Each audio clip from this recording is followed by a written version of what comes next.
temas de importancia para la iglesia, y hoy voy a tocar un tema que considero prudente hacerlo porque de continuo me hacen preguntas al respecto y yo he podido discernir, he podido entender que causa mucha confusión en los cristianos. Cuando un cristiano está más o menos entendido de en lo que consiste su salvación, no tiene mucha confusión, pero aún así hay cristianos que bueno, unos están empezando, otros están ya con unos años en el Señor, pero aún así cuando escuchan algo sobre lo que voy a hablar, les causa un poco de confusión. Entonces yo quiero explicar precisamente sobre este tema, y el tema es con interrogación: ¿cristianos endemoniados? O sea, la pregunta es: ¿puede un cristiano ser poseído por demonios o por Satanás? Entonces, esto ha causado mucha controversia y muchas dudas, y la gente se siente insegura y porque tienen alguna situación y dicen: ay, un diablo y en fin. Bueno, vamos a ver. 1 Corintios, vamos a tratar de responder esta pregunta. 1 Corintios 3:16 dice: ¿no sabéis que sois templo de Dios? ¿Qué somos? Y que el Espíritu de Dios mora en vosotros. ¿No sabéis? Una pregunta: ¿usted consentiría que un asesino o un ladrón viviera en su casa? ¿Qué haría? O sea, simple y sencillamente no es posible que alguien permita eso. ¿Usted cree que Dios permita que en este templo, que es usted, su cuerpo, habite el Espíritu de Dios y también un demonio? Bueno, eso es para empezar. Pero vámonos un poquito atrás al Edén. Fue allí mismo donde los primeros humanos pecaron. Usted conoce la historia. Pero notemos que ellos, Adán y Eva, quisieron evadir la responsabilidad de sus errores. Ellos comenzaron a echarle la culpa a terceros. Ellos no asumían su propio pecado, su propio error, y no reconocían su responsabilidad.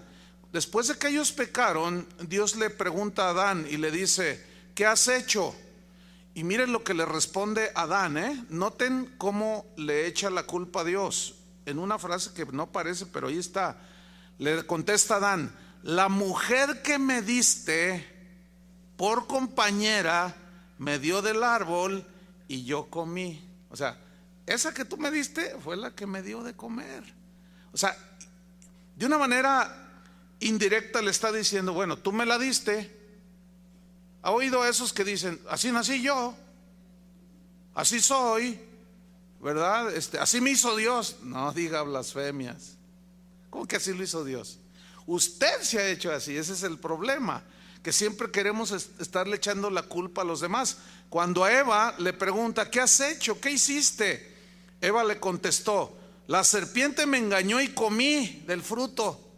O sea, le trasladó su culpa, se la trasladó a la serpiente. Y como la serpiente no hablaba, nada más que la serpiente es Satanás. ¿Y sabe quién es el acusador de todos? Satanás. Nada más que fíjense, Martín Lutero decía que Satanás es el diablo de Dios, o sea, es el siervo de Dios en ese sentido. En el sentido de que también Dios lo toma como herramienta, aunque él no sabe. Porque ciertamente, fíjese, Satanás acusa falsamente, pero algunas acusaciones son ciertas, que nos hace a los hijos de Dios. Fíjese qué cosa. Entonces el asunto es que aún tampoco es decir, que aún nosotros traemos eso desde el huerto, de no hacernos cargo responsables de nuestros errores. Pasan los siglos y llegamos allá, pues a la época moderna prácticamente, y es entonces cuando la psicología retomó esa mentira de que nadie es culpable, ¿sí? Sino de que somos víctimas de las circunstancias. Y como resultado de no aceptar nuestra responsabilidad, hoy vemos a gente, por ejemplo, demandando a las compañías tabacaleras porque durante 25 años el fumador fumaba los cigarrillos de X marca, le dio cáncer y ahora, vean qué ridículo, ahora demandan a las tabacaleras porque fumaron y les dio cáncer. Hágame usted el favor. O como aquellos que han demandado al McDonald's, según ellos, por haber causado su obesidad, por haber comido hamburguesas con alto contenido grasoso, entonces me hizo daño y demandan a McDonald's. Hágame usted favor. O sea, ellos no asumen que ellos fueron los que fumaron y que se comieron 10 hamburguesas a la semana. Entonces dicen, no, la culpa de que yo esté enfermo de cáncer y esté con esta obesidad no soy yo, que me las comí, sino aquel que me las vendió. Hágame usted el favor. Qué ridículo, ¿no? Los criminales culpan por sus actos a las circunstancias del pasado, un montón de pretextos, que vengo de una familia disfuncional. Para atenuar el castigo, muchos argumentan, es que estaba ebrio, no estaba en mis 5 sentidos. El abogado le dice, te voy a declarar que estás enfermo, que estás medio loco, para que te bajen la sentencia. O sea, eso es propio del ser humano, hermanos. Los homosexuales, por ejemplo, culpan de su desviación a la naturaleza, el desatino de sus genes, ¿sí? Diciendo, así nací, yo no tengo la culpa de ser una mujer atrapada en el cuerpo de un varón, yo así nací, no tengo la culpa, aunque se vean en el espejo y se vean con figura de varón. Todo el mundo culpa a alguien o a algo por su situación. Este síndrome yo le llamo el síndrome del chivo expiatorio. ¿Sí entiende esa frase? O sea, de que trata de buscar un culpable, quien sea, menos usted, menos yo.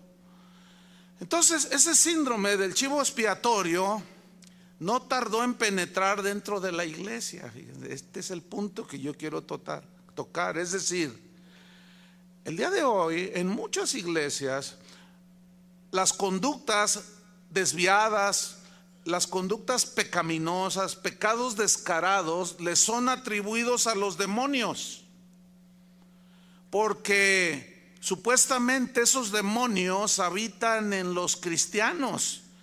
Y ahí está otra vez el mismo punto, evadiendo su responsabilidad de que han pecado.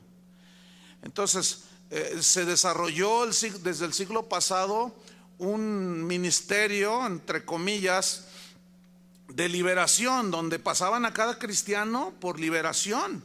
Lo hacían que si vomitaba es que tenía demonios y un sinfín de cosas. Y el mayor propagador de este síndrome del chivo expiatorio es el G12, porque a todos los pasan por ese asunto de liberación, porque toda la gente tiene demonios.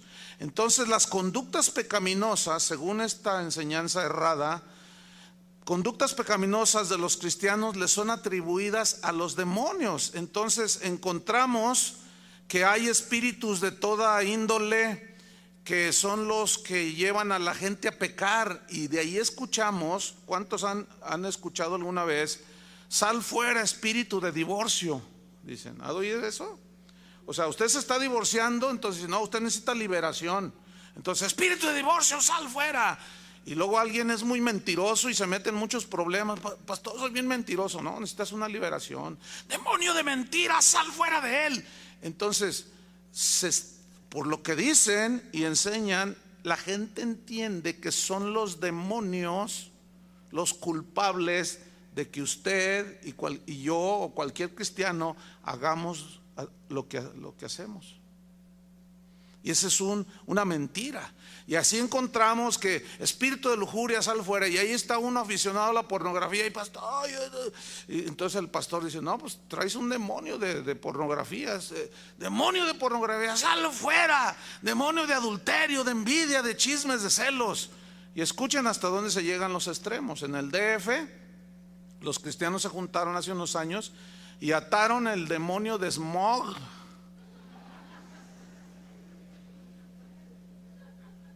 Fíjense nomás.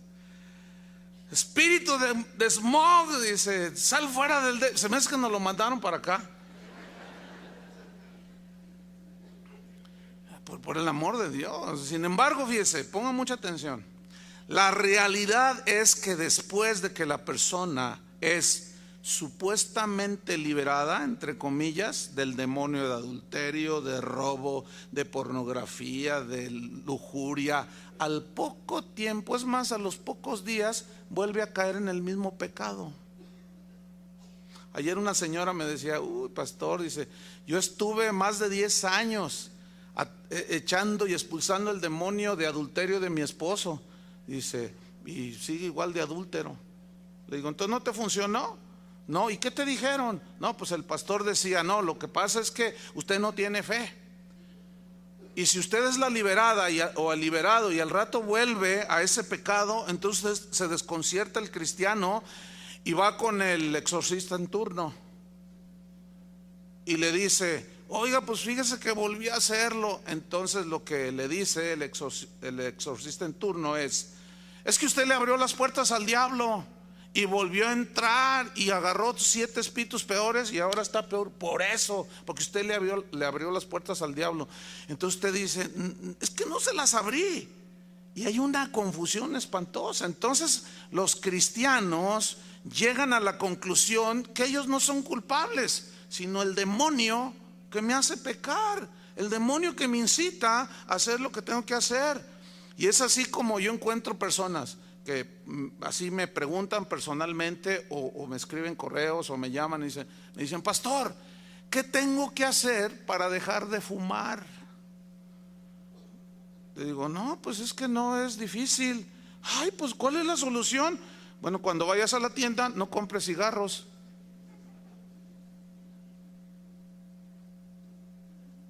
Así de fácil, ¿o no? Muchos creen, dice, es que Dios no me quita el cigarro, hermano. ¿Cómo Dios te quita el cigarro? Ya veremos eso luego. Dios no va a bajar o va a mandar a ver, presta el cigarro, y lo va a agarrar y lo va a pisotear, porque al rato tú vas otra vez y compras. Ese no es el problema. ¿Y por qué estoy en esto? ¿Y por qué estoy? Entonces hay una de confusiones ahí espantosas. Entonces, ciertamente, fíjense, los demonios pueden influir sobre la conducta de algunos cristianos, sobre la santidad, marchar la santidad de un cristiano. Pero escuchen esto, la Biblia nunca habla de posesión demoníaca en un verdadero hijo de Dios. Y lo voy a comprobar con la Biblia. Debemos entender en primer lugar que el factor que nosotros debemos entender y que está allí presente se llama tentación. Digan todos tentación. ¿Qué es la tentación? La tentación es la incitación a hacer lo malo, para violar los principios de Dios. Esa es la definición de tentación. Ahora, según la Biblia, hay por lo menos 2 fuentes de tentaciones con las cuales un verdadero cristiano se enfrenta. 2 fuentes. Pero nunca la Biblia asegura que un cristiano puede ser invadido por demonios. No hay un solo texto donde se haya liberado o le hayan expulsado algún demonio a un cristiano. No hay un solo versículo, pero hay muchos textos donde se ve que se expulsaron demonios de gente que no era hija de Dios. Y ahí radica el punto. Entonces, la primera fuente de tentación es la concupiscencia que existe en la naturaleza humana, es decir, en nosotros mismos. Diga, en mí mismo. Ahora, ¿qué es la concupiscencia? Es una palabra griega que significa deseos pecaminosos. Fíjese, si usted es nacido de nuevo, si usted es hijo de Dios, Dios le puso una nueva naturaleza, una nueva criatura dentro de usted. De modo que si alguno está en Cristo, ¿qué? Nueva criatura es. Las cosas viejas pasaron, ahora son hechas nuevas. Usted ya no es esclavo del pecado, pero todavía vivimos en esta naturaleza humana que lleva la inercia al pecado.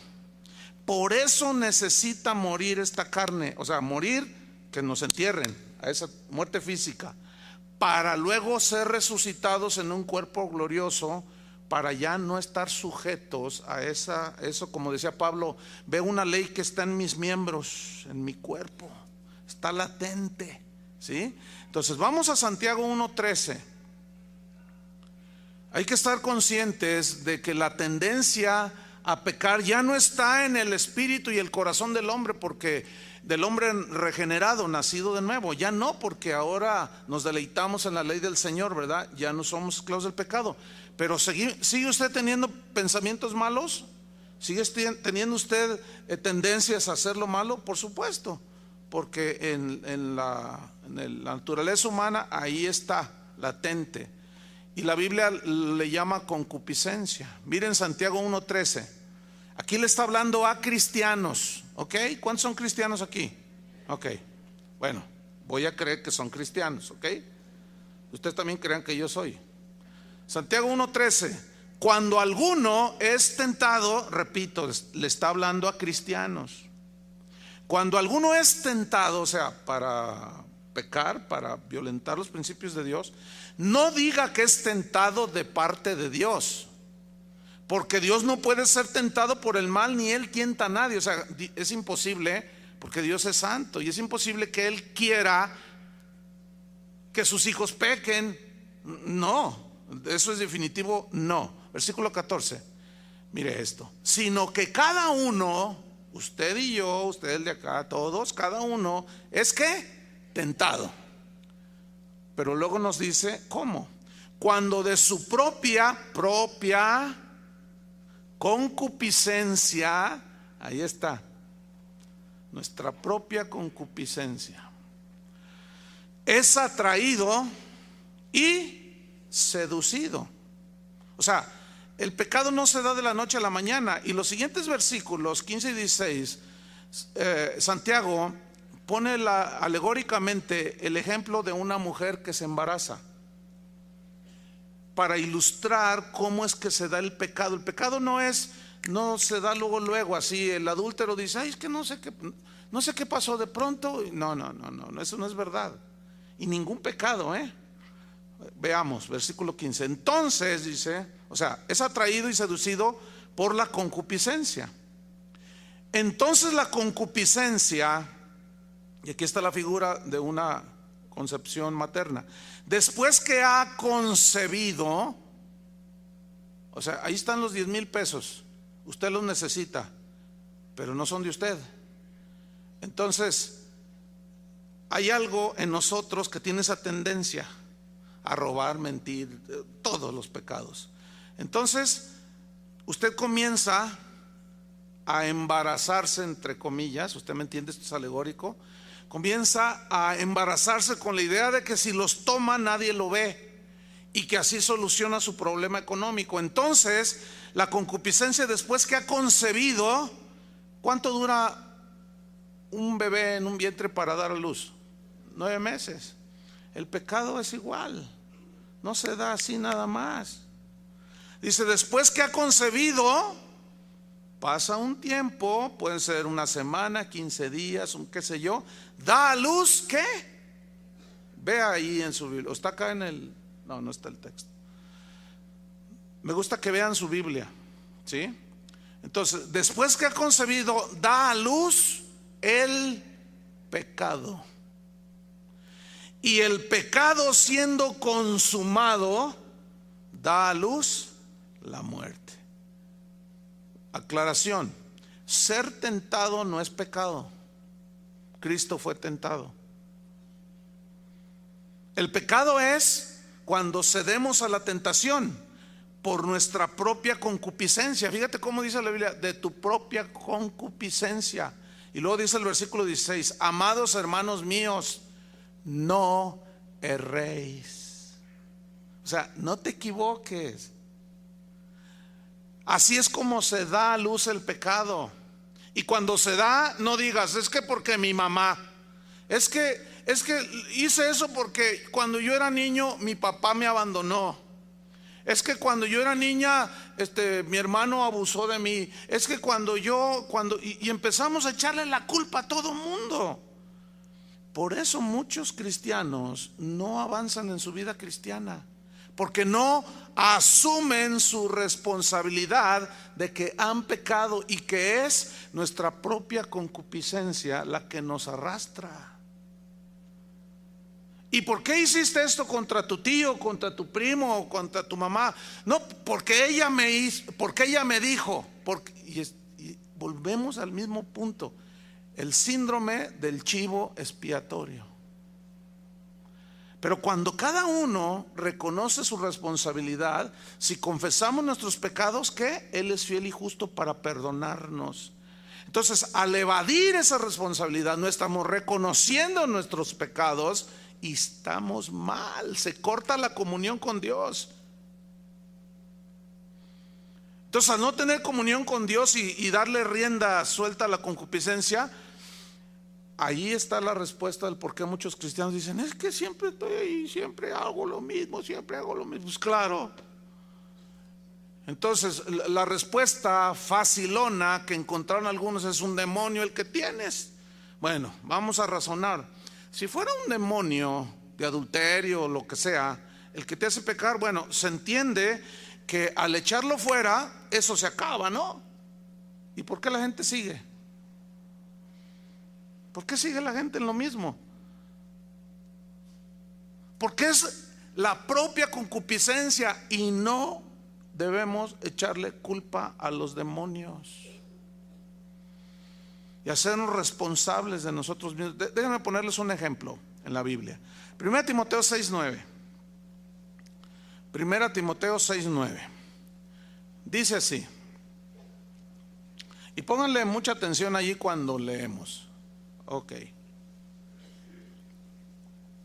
A ver, vamos, dice: porque los que... Hay unas palabras que yo voy a resaltar elevando la voz, subiendo el volumen de la voz, ¿sí?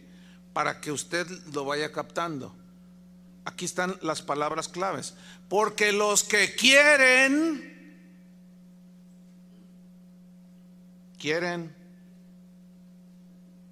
¿Lo lee igual que yo? Porque los que quieren enriquecerse, y allí podemos ponerle: porque los que quieren adulterar, adulteran. Porque los que quieren fumar, fuman. Porque los que quieren mentir, mienten. Porque los que quieren. Cuando aquella mujer se le ofreció a José, la esposa de Potifar, aquella mujer impía, ¿qué dice la Biblia? Y José, que le dijo: acuéstate conmigo, ¿qué dice la Biblia? Y José no quiso.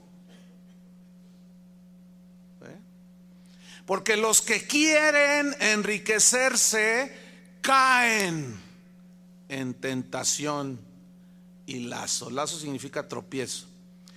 Y en muchas codicias necias y dañosas.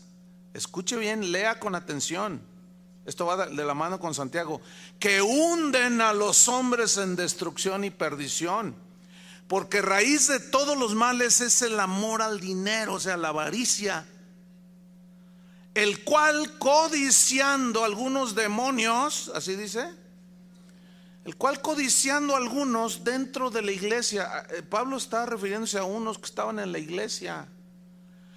Ese dinero lo codiciaron ellos quisieron enriquecerse y ellos codiciaron. ¿Y qué les sucedió?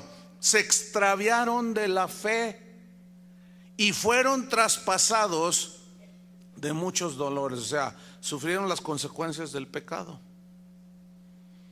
Ahora, ¿cuántos de nosotros, cuántos de ustedes todavía están cosechando las consecuencias de sus pecados que ciertamente ya fueron perdonados? Porque si tú has venido a Cristo, tus pecados han sido perdonados. ¿Estamos? Ok. Pero ¿cuántos todavía están pagando las consecuencias de esos errores? Porque Dios perdona los pecados, pero las consecuencias tienes que afrontarlas, porque tú fuiste el que pecaste. Por eso es que muchos, al no entender esto, se confunden y dicen: bueno, yo ya me convertí a Cristo, pero entonces ¿por qué mi esposa no regresa conmigo si ya me convertí? Entonces es que es una consecuencia de tus pecados. ¿Por qué mis hijos me odian si yo ya soy un hombre bueno? Sí, ya eres un hombre bueno que quiere remediar, pero son las consecuencias de tu pecado. Y eso se refiere, fueron traspasados de muchos dolores. Entonces, ¿qué tenemos que hacer ante las consecuencias de haber pecado? Enfrentar con la gracia de Dios esas consecuencias de nuestros propios pecados. Espero me está explicando. Algunos dicen, es que pastor, no puedo vencer eso, la tentación es tan fuerte que siempre caigo y siempre caigo y siempre caigo. Bueno, aquí hay alguien que está habitualmente practicando los pecados. Lo más seguro es que no ha nacido de nuevo. Lo más seguro es que solamente de una manera intelectual está convencido que Cristo es el Salvador, pero en realidad no se ha arrepentido. Entonces no tienes la nueva naturaleza, no tienes el Espíritu morando en ti, que es el que nos da poder para dejar de ser esclavos del pecado. Entonces, si alguien de los que está aquí sigue habitualmente, o sea, ahorita está aquí, levanta sus manos y todo, así bien bonito, pero sale y durante toda la semana sigue haciendo los mismos pecados de siempre, los mismos, y luego llega el domingo y se pone así y dice, es que no se puede. Entonces llega y ya sale y se siente bien porque ya cumplió, dice. Y luego se va y vuelve a los mismos, pornografía, mentiras, fraude, todo lo mismo de siempre. No, mira, yo te lo digo claramente, no eres nacido de Dios todavía.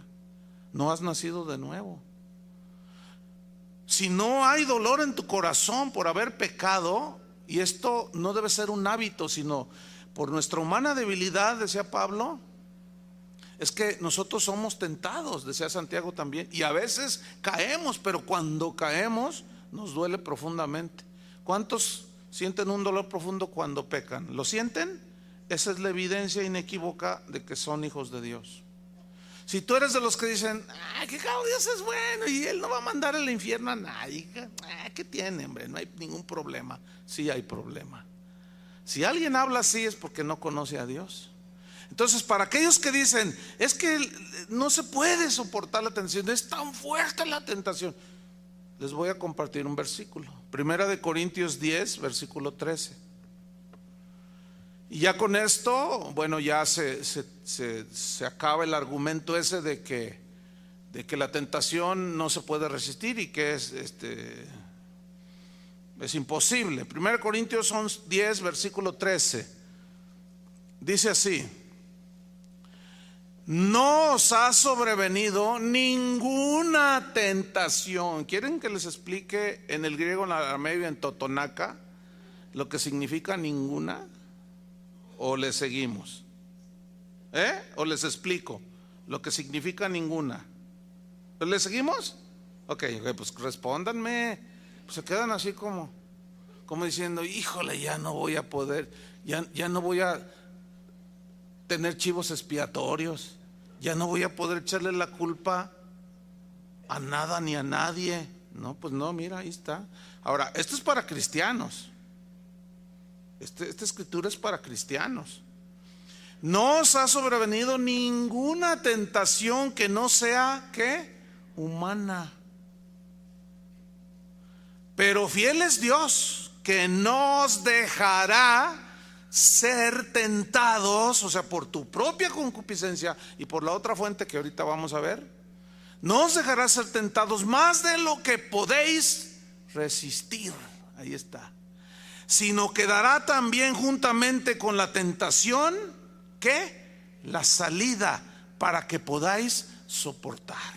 Y ahí estás. Sales hoy del servicio de adorar al Señor, escuchar la palabra, te vas a tu casa, te vas a comer, llegas en la tarde a tu casa, prendes la computadora y empiezas allí a checar tus correos y luego alguien te manda uno y te dice, mira, este está buenísimo, este PowerPoint. Entonces tú le das clic y de repente sale una muchacha allí, llámame ahora. Bueno, ahí está la tentación, ¿no? Ahí está la tentación. ¿Y cuál es la salida? Está en un dedo. ¿O no? Está en el mouse. Mire, aquí yo estoy moviendo con un dedito la flechita está, el mouse, y sale allí, llámame. Si yo le pongo en la flechita donde está ese icono y le doy, mira, nada más un clic, ¿verdad? ya comunícate ahorita en chat conmigo, y le doy un clic, ya perdí un dedo. Ahí está la tentación. ¿Cuál es la salida? Mira, te dio un dedo. Pero el asunto está en que tú quieras tener contacto con esa mujer, o tiene una crucita allí roja, le pones la flechita y le das clic y se borra. Eso es todo. Ahí está la salida. La salida es como José dijo: no quiero. No quiero. Y ahí están los dichosos 10,000 pesos, y tú los necesitas. Y ahí está la tentación. Pero ¿cuál es la salida? Mi Dios pues suplirá todo lo que os falta. ¿No es la salida? Entonces,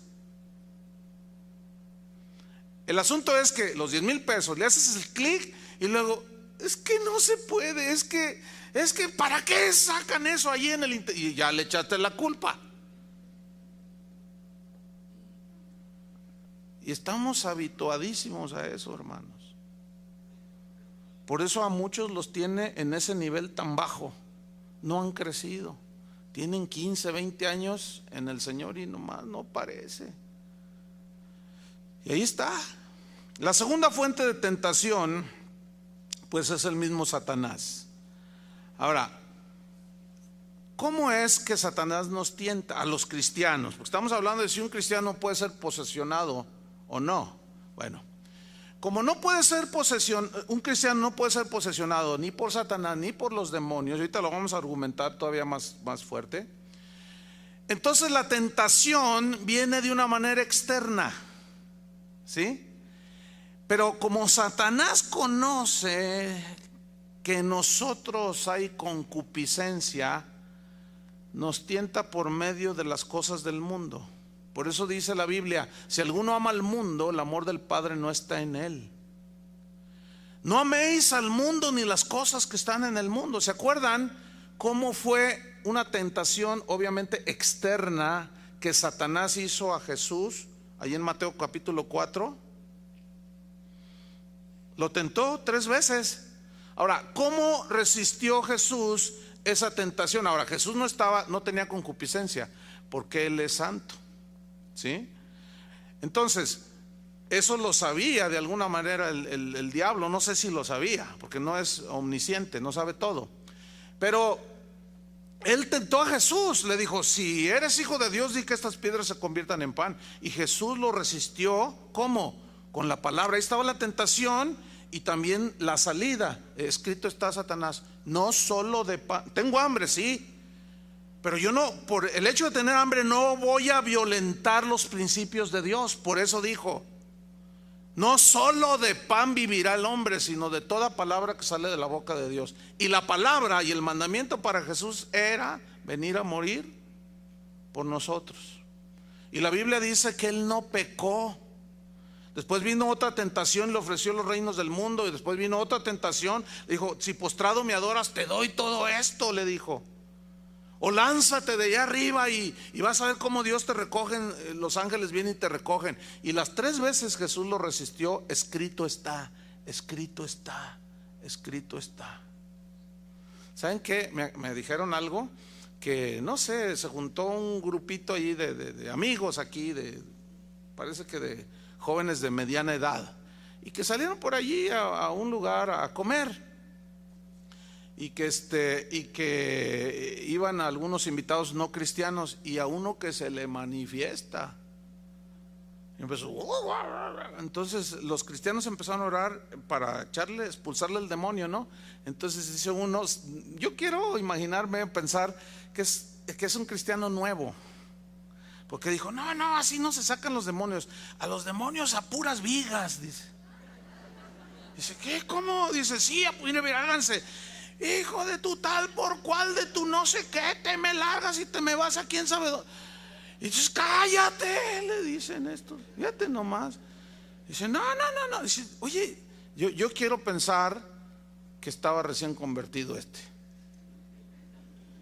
Háganme ustedes el santísimo favor.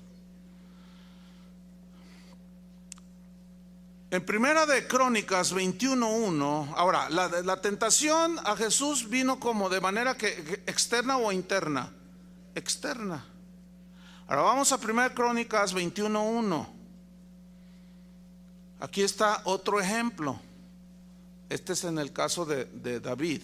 Dice, pero Satanás se levantó contra Israel. Pongan atención. E incitó a David a que hiciese censo de Israel. ¿Qué hizo Satanás? Incitó. O sea, lo provocó, lo sedujo en base a la concupiscencia. En este caso, David cedió a la incitación de Satanás y contó al pueblo, y Dios se enojó y lo disciplinó. Entonces, la pregunta es, ¿acaso puede forzar Satanás a la gente a hacer cosas malas? La respuesta es no, no. Porque vemos aquí, David cedió a la incitación de Satanás, pero José no quiso. Y ahí está ya el equilibrio, ¿sí? No, Satanás solo tentó a David con la idea, con los pensamientos, y él llevó a cabo aquello. Pero fue David el que decidió censar al pueblo.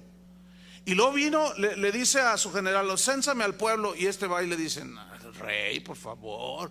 Porque era como una manifestación de orgullo, ¿entienden? Y el general lo discernió y dijo, no, rey, Dios no es la voluntad de Dios. No, tú cénsame al pueblo, le dice. O sea, cedió a los pensamientos, a la incitación, a la tentación que vino por la incitación, y eso viene de fuera.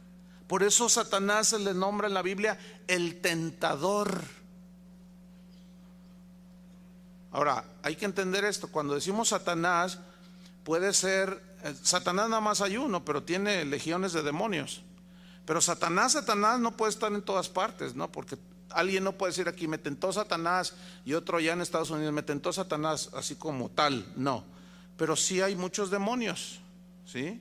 Entonces yo quiero que noten que la tentación vino de fuera por parte de Satanás, pero nunca se les metieron los demonios. ¿Lo están viendo, sí o no? Ok. Satanás conoce que la concupiscencia mora en nosotros, o sea, los deseos desordenados. Entonces se vale de eso para hacer sus insinuaciones, incitándonos a que nuestra concupiscencia nos lleve precisamente a pecar. Pero no hay tentación que no sea humana, porque juntamente con la tentación Dios nos da ¿qué? La salida. Y tú tienes que buscar cuál es la salida. Por ejemplo, ¿cuál es la salida de este auditorio? ¿Allá arriba? No, pues las puertas. ¿Cuál es la entrada y salida en un auto? ¿La cajuela? ¿La puerta de la cajuela? No, ¿verdad que no? Las puertas donde están el acceso a los asientos. O sea, hay una salida, hay una entrada, es lo mismo. Cualquier incitación del pecado, cualquier tipo de pecado, la envidia, los celos, hay una salida, hermanos. Hay una puerta de salida. Déjenme ponerles otro ejemplo. Este está muy, muy ilustrativo. ¿Se acuerdan de Zafira y Ananías que vendieron una propiedad? ¿Se acuerdan?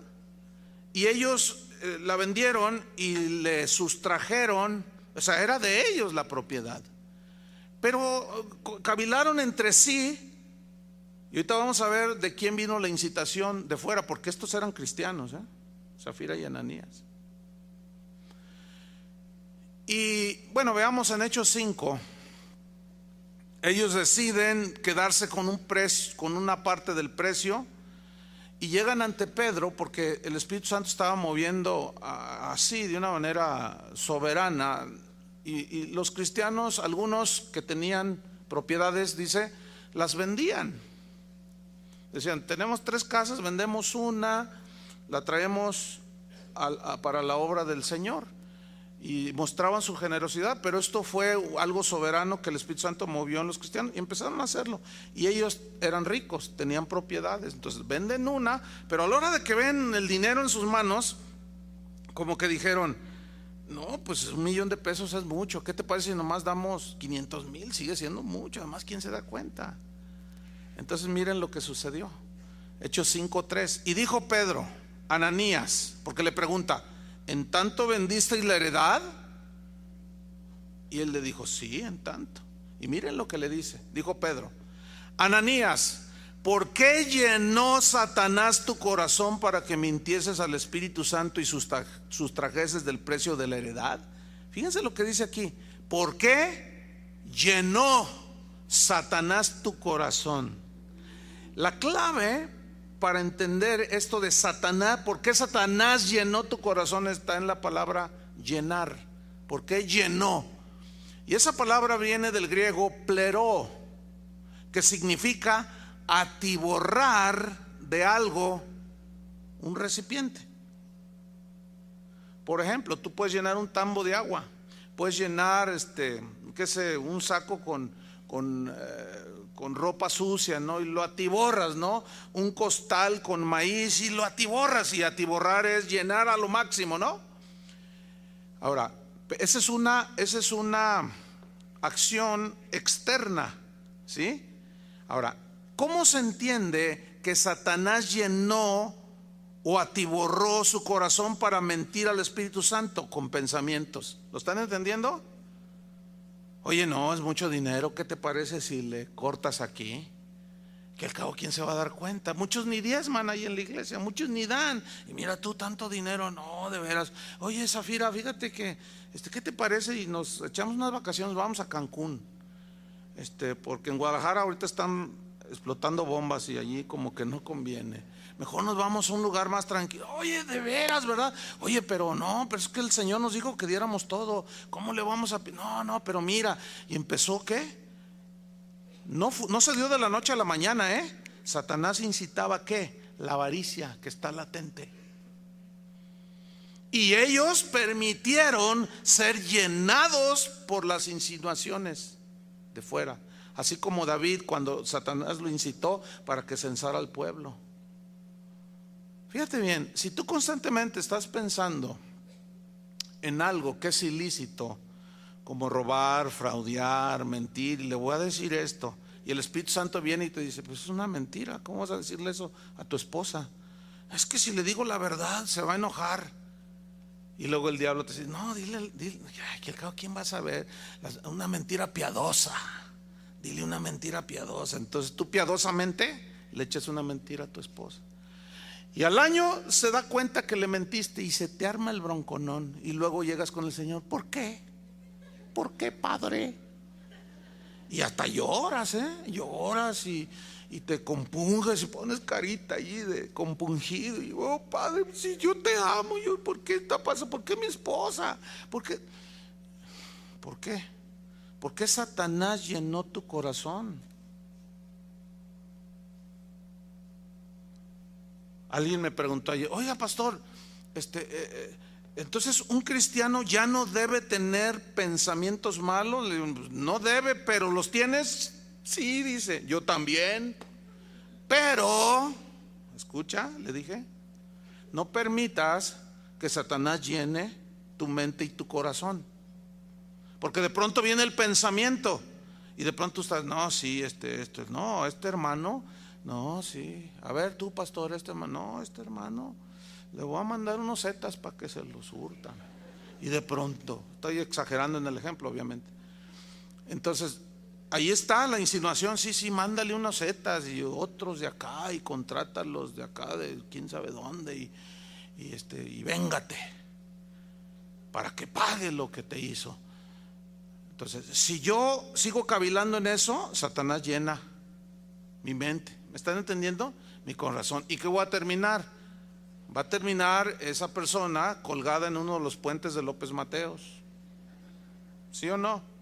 Entonces le dije, mira, no puedes evitar que malos pensamientos lleguen, pero lo que sí puedes evitar es que hagan nido en ti. Martín Lutero dijo una frase muy famosa, pero él fue el que la dijo, lo siguiente: tú no puedes evitar ser tentado, dice, y lo ilustró así: tú no puedes evitar que los pájaros vuelen alrededor de tu cabeza, pero sí puedes evitar que hagan nido en tu cabeza. Imagina que traes ahí un zanate y luego, oye, ¿qué traes en la cabeza? Es un sombrero. No, pues ahí está haciendo su nido el pajarito.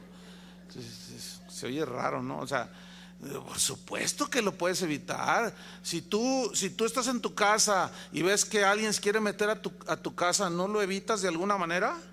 Le sueltas al Bobby, o le metes un balde de agua, o le llamas a la policía, pero como sea quieres evitarlo, ¿no? Yo le dije a la hermana ayer, es lo mismo.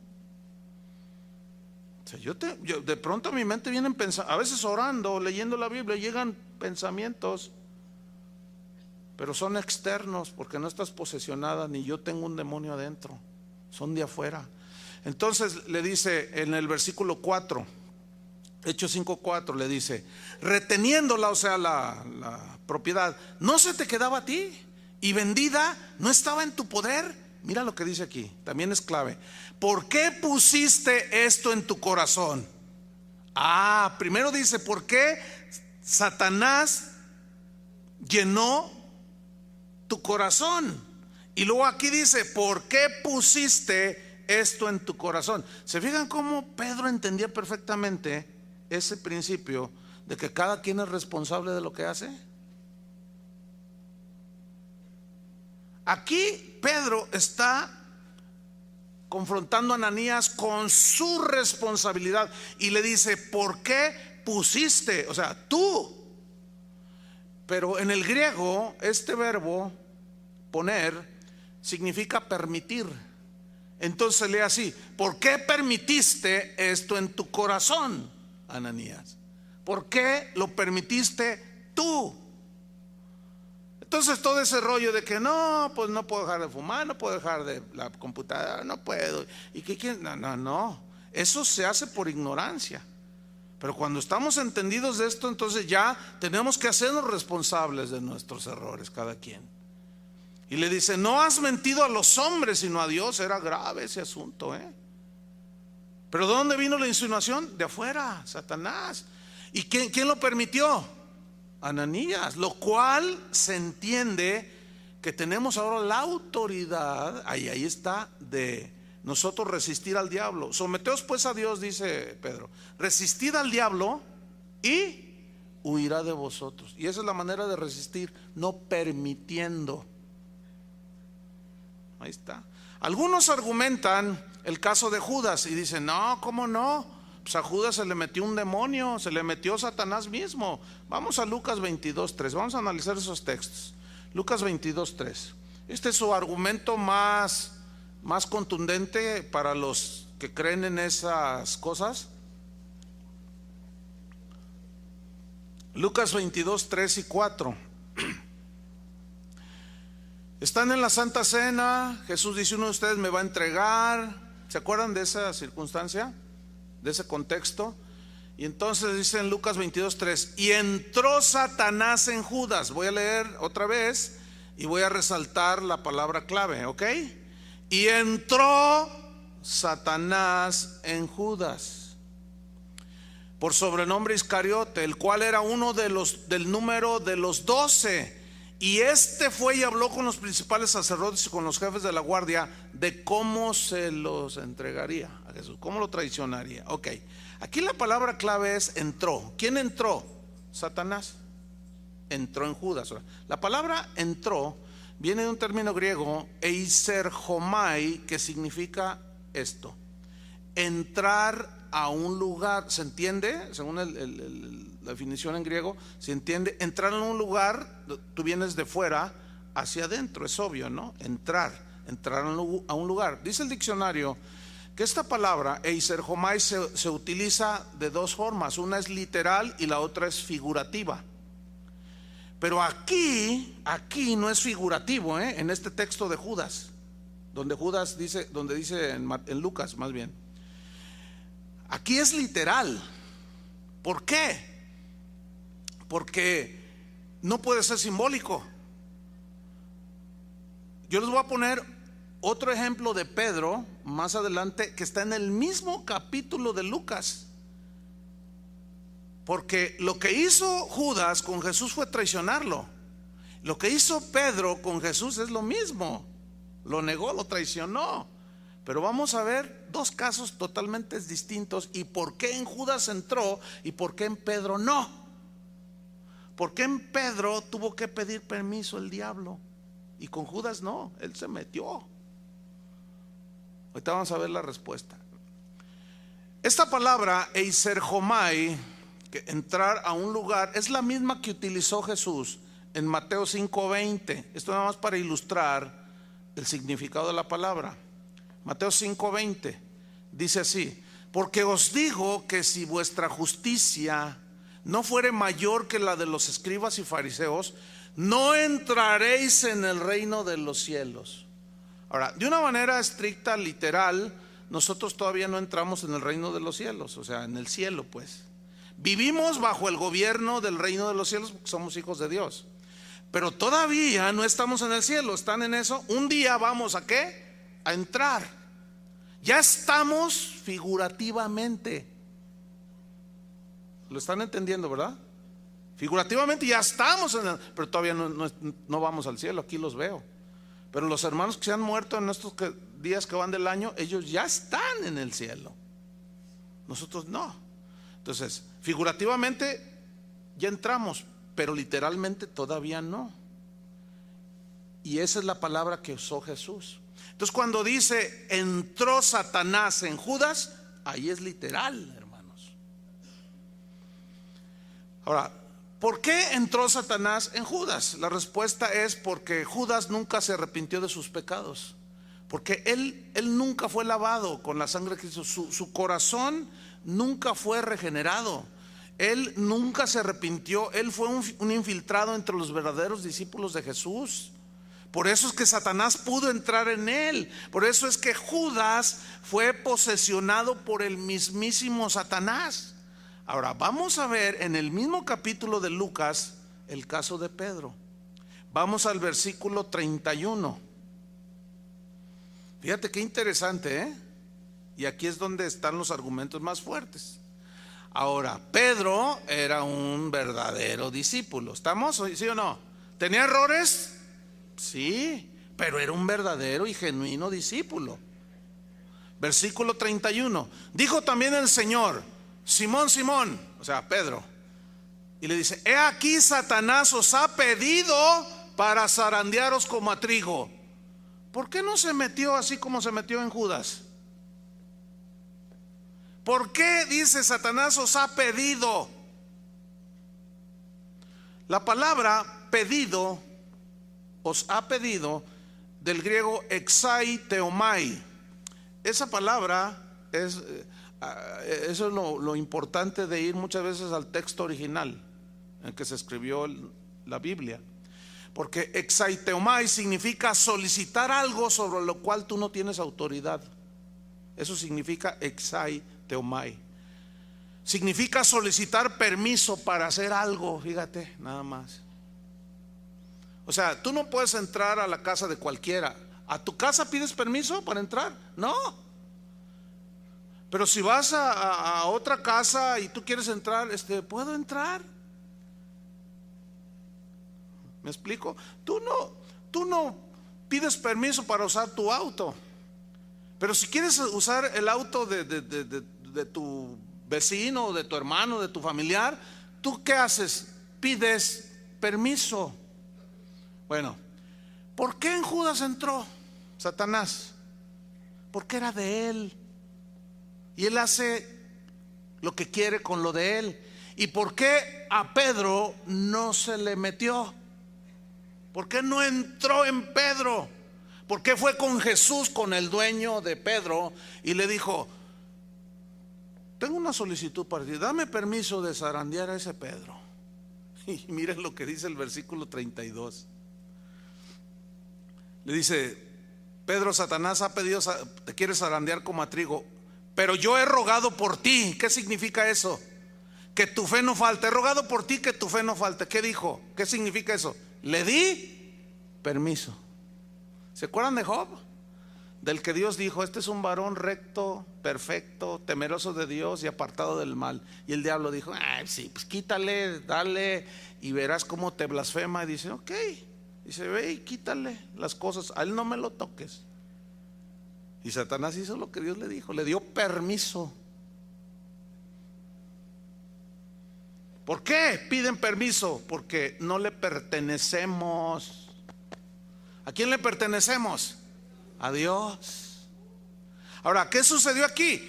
Pedro necesitaba una zarandeadita, pero es de fuera. La zarandeada consistía precisamente en negar a Jesús, fíjense. Pero nunca se le metió, porque Pedro confiaba mucho en sus propias fuerzas, en su propia sabiduría, en su propia prudencia, en su propio orgullo. Se siente por la Biblia que era así medio impetuoso, ¿verdad? Y así muy, dicen en el vocabulario así común, era un hombre seguro de sí mismo, pero a veces eso es sinónimo de orgulloso. Entonces Dios tenía que quebrantar eso y utilizó al mismo diablo como herramienta para tratar a Pedro, fíjate, y le puso una zarandeada que le puso. Pero miren lo que dice, pongan atención: pero yo he rogado que tu fe no falte. ¿Por qué dijo yo he rogado? Mira, ya estás protegido, Pedro. ¿Por qué? Porque eres mío. ¿Qué no dijo Jesús que hollarán serpientes y escorpiones contra toda fuerza del enemigo y nada os dañará? ¿No dijo así? ¿A quiénes? A los discípulos. Entonces, ¿cómo es que ahora resulta que hay cristianos que están posesionados, a los cuales el diablo se les mete, a los demonios? ¿Cómo es posible? Alguien tiene que estar equivocado. Yo me quedo con lo que dice la Biblia. Conclusión: Judas fue posesionado porque no era hijo de Dios. Pedro no, ciertamente negó a Jesús, pero se arrepintió. Judas tuvo remordimiento y fue y se ahorcó, tomó la justicia en sus propias manos. Y Pedro no, lloró amargamente. Eso significa que se arrepintió profundamente. Y luego Jesús vio eso. Con Judas no podía hacer nada porque el diablo hizo lo que quiso con él. No era hijo de Dios. Por eso dice: mis ovejas oyen mi voz y nadie las arrebatará de mi mano. Nadie nos puede tocar si Dios no lo permite. Si lo permite, Él tiene un propósito, pero de que se nos metan de modo y que nos asedien por fuera, a veces llegan y se sientan aquí. ¿Sí o no, Chuy? No, de veras. Y algunos dicen: ay, no, si es la congregación de los santos. Si a Jesús se le metió uno, ¿tú crees que aquí no se metan dos? Nomás que Jesús sabía. Jesús sabía, ¿sí o no? ¿Por qué lo permitió? Para ilustrar lo que Él después enseñó en la parábola del trigo y la cizaña. En la parábola de la red, trigo y cizaña simbolizan los buenos y los malos. La red recoge toda clase de peces y los apartan. Unos son buenos y otros los desechan al lloro y al crujir de dientes. Estamos infiltrados. El asunto es que tú veas por ti mismo si eres hijo de Dios. La Biblia dice: pruébese cada uno si está en la fe.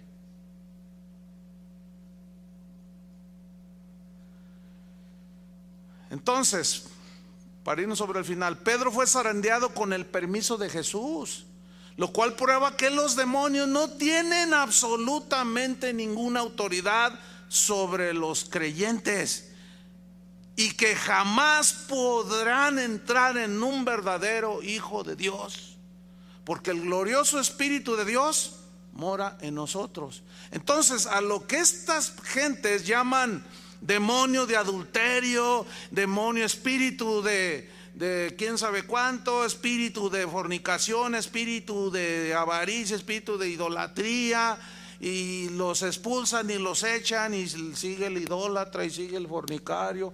A todo eso que muchos hoy erróneamente llaman espíritus, la Biblia los llama pecados de la carne. Alguien tiene que estar equivocado. Yo me quedo con lo que dice la Biblia. Miren, vamos rápido, 3 escrituras. Colosenses 3:5. Mira, ahora que ya tenemos una nueva naturaleza, que ya no somos esclavos del pecado, Él nos dio el poder, espíritu de poder, de amor y de Dominio propio, o sea, para dominar nuestras pasiones, sujetarlas. Y mira lo que dice Colosenses 3:5.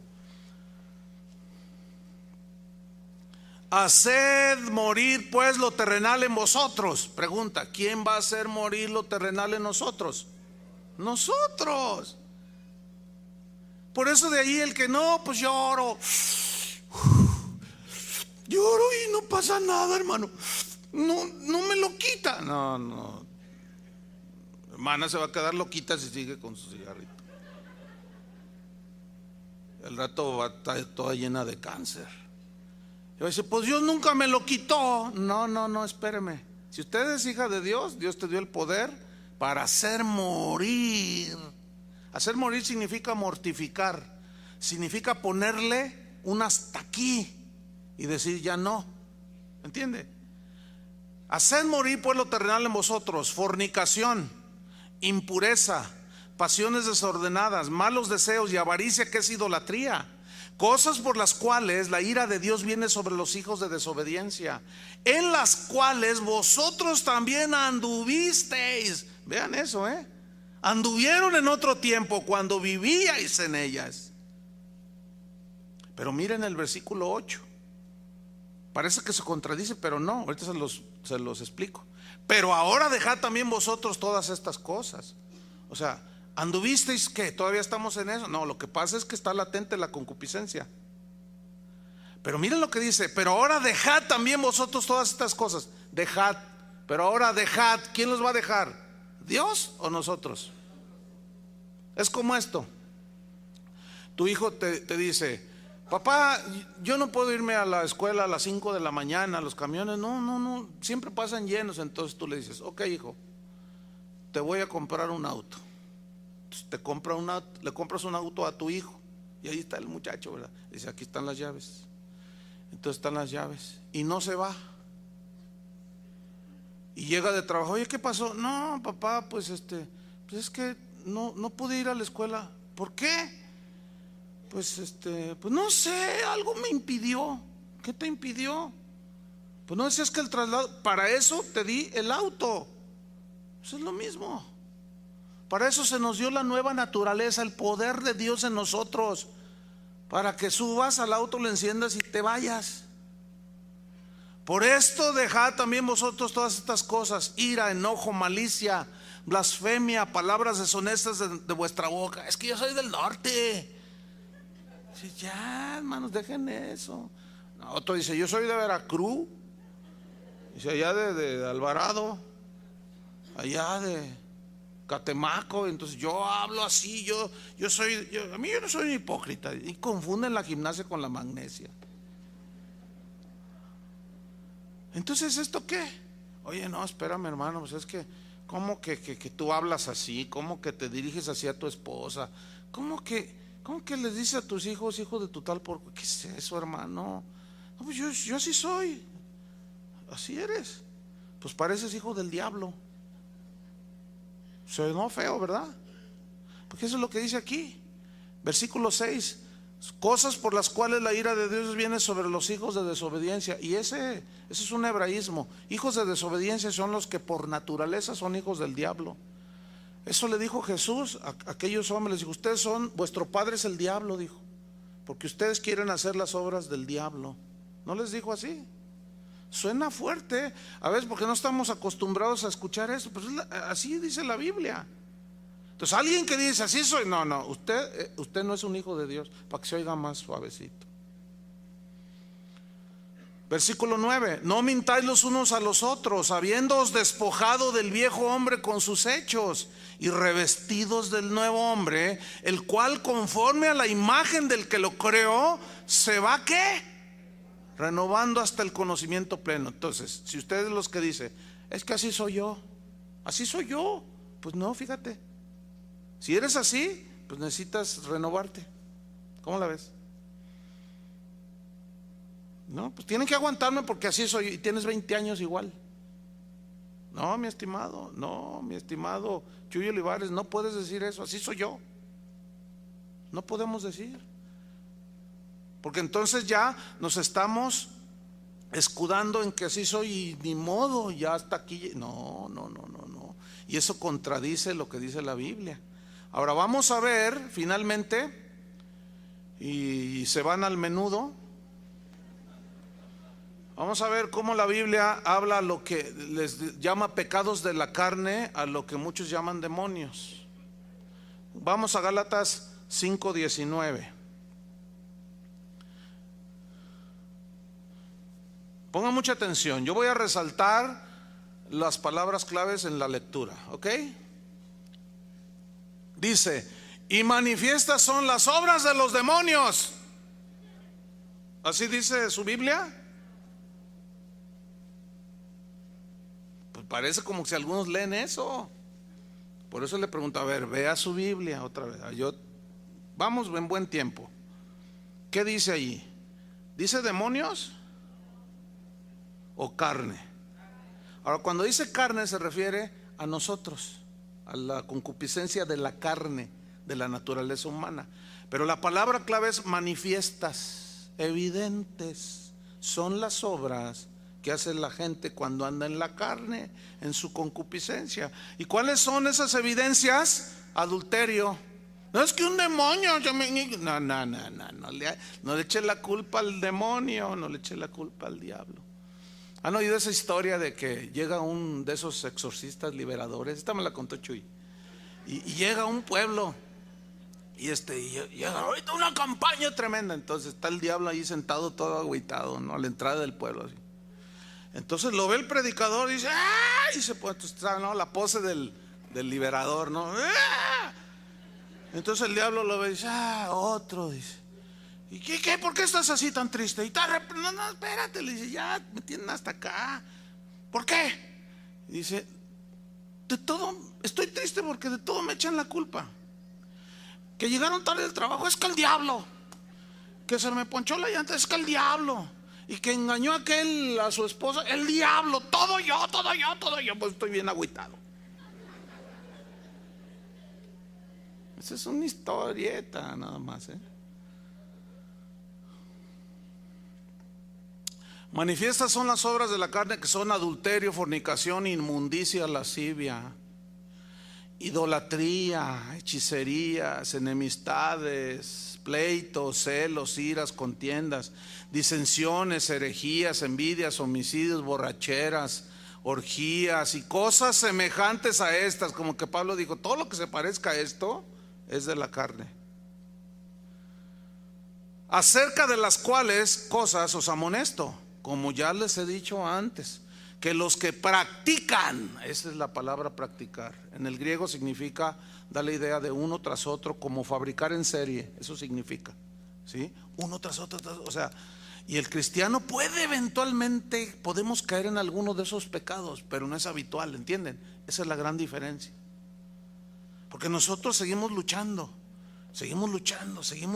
Y escúchame bien, ayer alguien me hizo esta pregunta, pastor, ¿y cuándo voy a dejar de tener malos pensamientos? Nunca, hasta que te mueras, hasta que seas revestido de una habitación celestial. Mira lo que dice Apocalipsis, le dije, allá en el cielo no habrá más llanto, ni más tristeza, ni más dolor, allá. Aquí todavía tienes que pelear la buena batalla de la fe y cuidar tu vestidura blanca de santidad. Cuando te ensucies, límpiate, lávate con la sangre de Cristo. Los que practican tales cosas no, ¿qué? Heredarán, no entrarán en el reino de Dios. Es muy evidente. Y Jesús remató con esto en Marcos 7:20. Lo que del hombre sale, eso contamina al hombre. Porque de dentro, ¿de dónde? Voy a leer enfatizando, alzando la voz. Porque de dentro del corazón de los hombres salen los malos pensamientos, los adulterios, las fornicaciones, los homicidios, los hurtos, las avaricias, las maldades, el engaño, la lascivia, la envidia, la maledicencia, la soberbia, la insensatez. Todas estas maldades de dentro salen y contaminan a los demás. ¿Qué dice la psicología? De afuera hacia adentro. Por eso eres así, por lo tanto eres víctima. Mentira del diablo. Es tiempo, hermanos, que nos hagamos responsables cada uno de nuestras propias decisiones, de nuestras propias conductas. ¿O no sabéis que los injustos no heredarán el reino de Dios? No erréis, ni los fornicarios, ni los idólatras, ni los adúlteros, ni los afeminados, ni los que se acuestan con varones, ni los ladrones, ni los avaros, ni los borrachos, ni los maldicientes, ni los estafadores heredarán el reino de Dios. Y esto erais algunos. ¿Por qué dice esto erais algunos? ¿Por qué no dijo esto erais todos a los corintios? Porque Pablo sabía que algunos eran como Judas, no eran genuinos. Por eso dijo, y esto erais algunos, y esos algunos ya han sido lavados, ya habéis sido santificados, ya habéis sido justificados en el nombre del Señor Jesús y por el Espíritu de nuestro Dios. ¿O ignoráis que vosotros sois templos del Espíritu de Dios y que el glorioso Espíritu habita en vosotros? Qué privilegio, hermanos, que Dios habite en nosotros. Y Dios no va a permitir nada que venga y se meta en nosotros. Pero nosotros sí podemos permitir, no debemos permitir que de fuera y de nosotros mismos la concupiscencia nos atrape. Por eso nos ha dado un espíritu de poder, de amor y de dominio propio. Oremos. Señor, te damos gracias por tu palabra, que siempre será viva, siempre será eficaz, pero también será siempre cortante como espada de dos filos. Esta es la única que puede penetrar hasta partir el alma y discierne, divide los pensamientos y las intenciones del corazón. Gracias, Señor, porque tú siempre nos hablas a través de tu palabra. Ayúdanos, Señor, a entender este principio tan importante, que por naturaleza evadimos la responsabilidad, siempre queriendo echar la culpa a terceros y no asumiendo nuestra responsabilidad. Cuando tú le preguntaste a Eva y a Adán qué hicieron, tú querías que ellos confesaran. Finalmente ellos dijeron, sí, comí, y aceptaron. Pero aún así ellos trataron de vestirse su indignidad con unas hojas de higuera, y tú no lo aceptaste, Padre, y les quitaste esas hojas de higuera que simbolizan la propia justicia, las obras humanas para cubrir nuestra imperfección, nuestros pecados, y los vestiste de pieles de animales. Eso significa que tuviste que sacrificar 2 animalitos inocentes, y ahí estabas tú estableciendo que Cristo, el Cordero de Dios inocente, tendría que morir para nosotros ser cubiertos con una vestidura nueva, la justicia tuya, Padre. Te damos las gracias, Señor. Gracias porque nos aclaras, nos guías, nos enseñas, y ahora podemos estar más alertas y atentos para no manchar nuestras vestiduras. Y si alguna vez manchamos nuestras vestiduras cediendo a la concupiscencia interna o externa, abogado tenemos para con el Padre Jesucristo. Si confesamos nuestros pecados, tú eres fiel y justo para perdonarnos y limpiarnos de toda maldad. Te damos muchas gracias, Padre, en el nombre de Jesús. Amén. Que Dios les bendiga a todos.